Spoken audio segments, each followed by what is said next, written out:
Global skill development mission में आपका स्वागत है।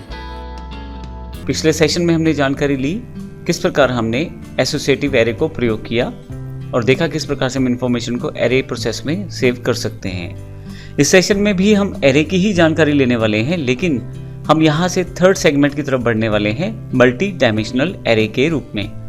मल्टी डायमेंशनल एरे का मतलब है कि आप एक एरे को बनाएं और उसको किसी दूसरे एरे के अंतर्गत प्रयोग कर लें। तो यहाँ से ये मल्टी डायमेंशनल एरे बन जाता है। जैसे एग्जांपल के लिए यहाँ पे आप देखें, स्टूडेंट डेटा के नाम से एक वेरिएबल बनाया है जिसमें मैं एक एरे को असाइन करना चाहता हूँ, लेकिन ये जो एरे है ये सिंपल नहीं है। इसमें हमने एक्सटर्नल एरे लिया है एक, और उसके अंदर 3 इंटरनल एरे लिए हैं।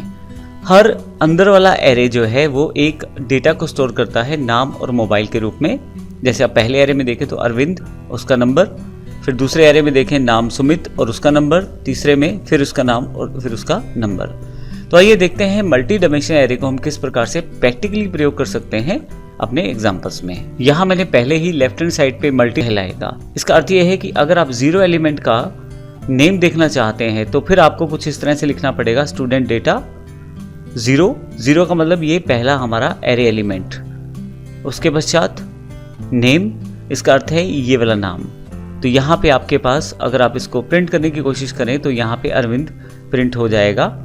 उसके साथ ही यहाँ पे अगर 0 का मोबाइल नंबर भी प्रिंट करने की कोशिश करें तो उसका मोबाइल नंबर भी यहाँ पे रिप्रेजेंट हो जाएगा। तो इस तरह से आप एरे के दूसरे एलिमेंट को एक्सेस कर सकते हैं, यानी कि इंटरनल दूसरे एरे को। इसके लिए आपको 1 इंडेक्स का प्रयोग करना है और फिर नाम और मोबाइल का। इसी तरह से आप तीसरे एलिमेंट को एक्सेस करना चाहते हैं तो आप 2 इंडेक्स का यूज़ करेंगे, क्योंकि डिफ़ॉल्ट रूप में एरे का जो इंडेक्स शुरू होने वाला है 0, 1 और 2 से होने वाला है। तो इस तरह से आप आसानी से किसी भी एरे एलिमेंट की वैल्यू को प्रयोग कर सकते हैं। और इसमें यदि ध्यान दें तो हमारे पास मल्टी डायमेंशनल एरे इसलिए कहा गया है क्योंकि एक एरे के अंतर्गत आप दूसरा एरे, तीसरा एरे और चौथा एरे प्रयोग करने वाले हैं। और यदि आप एक एरे को दूसरे एरे के अंतर्गत प्रयोग करें तो वह हमारे पास मल्टी डायमेंशनल एरे कहलाता है। मैं इसे सेव करके फिर से रिफ्रेश करता हूं तो आप देखेंगे हमारे पास आउटपुट यहाँ पे उपलब्ध है। तो इस तरह से हमारे पास मल्टी डायमेंशनल एरे है। इस सेशन में हमने एरे की जानकारी ली है। अगले सेशन में हम लूप और एरे के बीच के संबंध को समझेंगे, देखेंगे कि हम किस प्रकार से एरे को एक्सेस करने के लिए लूप का प्रयोग करके आसानी से सभी एलिमेंट्स को एक्सेस कर सकते हैं। धन्यवाद।